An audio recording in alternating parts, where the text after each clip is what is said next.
Hey guys, this is Kyle, the salad guy, and today I just wanted to show you guys how I make a protein shake. And personally, I work out. I'm trying to build up my muscle, and that can be a challenge for vegans, because we don't normally get as much protein as, say, a meat eater would. So sometimes we have to supplement to make sure we get enough. And ideally, if you are working out and you're trying to build muscle on a vegan diet, you want to take your body weight and try to get at least 1 gram of protein for every pound of body weight that you have. So for me, I'm 184 pounds as of today, and that kind of fluctuates. But so I roughly want to get 184 grams of protein in my daily diet. So it's best just a supplement. So this is one of my go-tos, and this is kind of a seasonal item for me today. Because if you notice, I got the pumpkin, and it is organic. And right now, it's fall for us. I wanted to kind of season this up with some pumpkin pie spice, because we don't eat this way anymore, where we would get pumpkin pie and all those baked goods and stuff that I grew up eating. So whenever we can mix in these flavors, it's nice to give ourselves a little treat and do it in a healthy way. So I'll start off with the key ingredient. Anytime we make a smoothie, we're basically building it with banana, and a good ratio is maybe like 1 frozen banana to 1 room temperature raw banana, just so it doesn't get too cold. And I'm just going to start building it. Okay, so next I put in some of the pumpkin puree. And there are a lot of nutrients and things that come in to this with the pumpkin itself, which is beneficial. Now I go ahead and season it up with some pumpkin pie spice. That's got like some nutmeg and some cinnamon and clove and stuff like that. And it smells good too. And then I would want to, ideally, it'd be best to soak some almond nuts overnight before you use them. And that way it purees a lot easier. But the almonds will also help bring in a healthy fat and a healthy protein as well. And then I like to incorporate some whole grain oats. It gives you a little bit more protein. It gives you some complex carbohydrates that'll keep you satiated and feeling fuller longer throughout the day. And especially if you're going to do this before your workout, then it'll help you feel satiated for your workout and give you a long-term energy.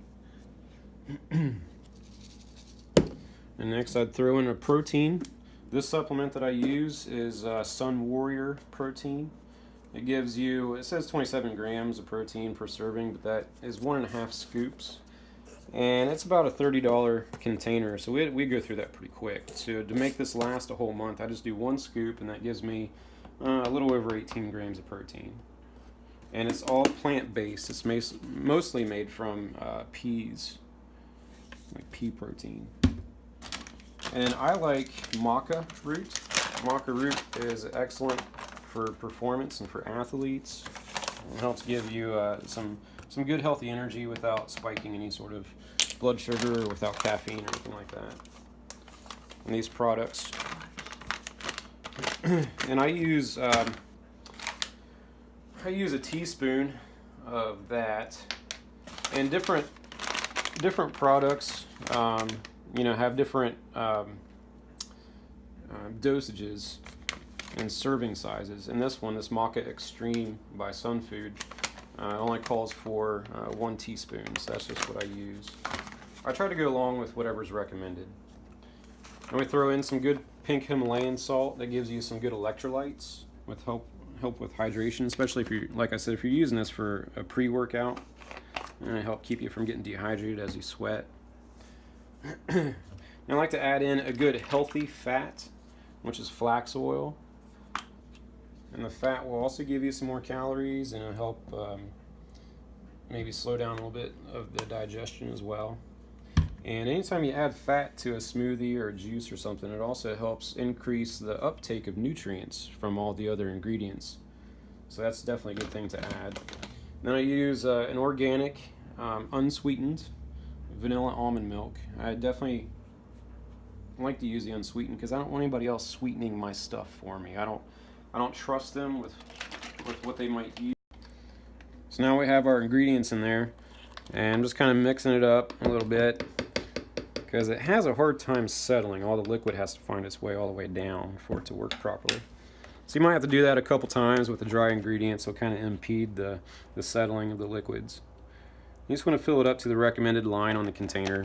And in this case, we have a NutriBullet that we use. We had to send away for this larger size container. I forget how many ounces it is. It's a little bit bigger than the big one that comes in the package with the unit. So we just run this for, maybe a little bit less than a minute.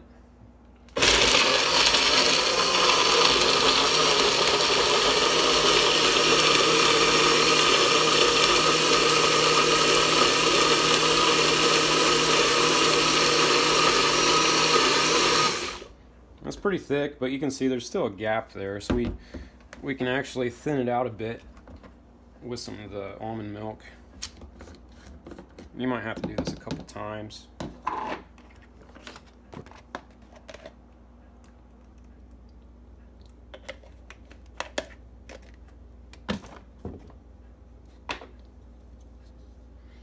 Now I'm smelling it, and usually you can kind of smell the pumpkin pie spice, and I can't smell it very well. It doesn't seem very strong, so I'm going to add some more. And for me, flavor is important, especially when you're not using sugar and some other things that would enhance the flavor. So so I will go the safe route and use the stuff that I know is good for me. I'll go a little heavy on it.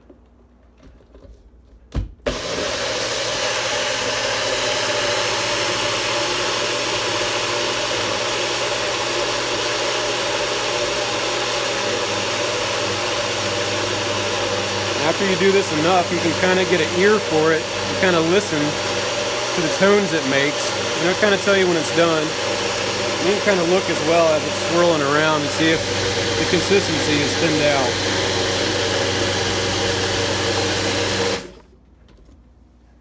So I'm pretty good with that.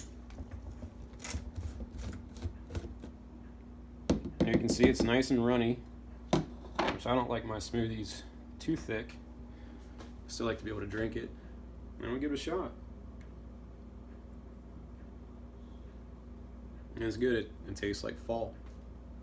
And give me a good dose of my protein, and here in about an hour I'll be able to go work out and be productive at the gym. So thanks for checking in, and I'll have some more videos coming soon.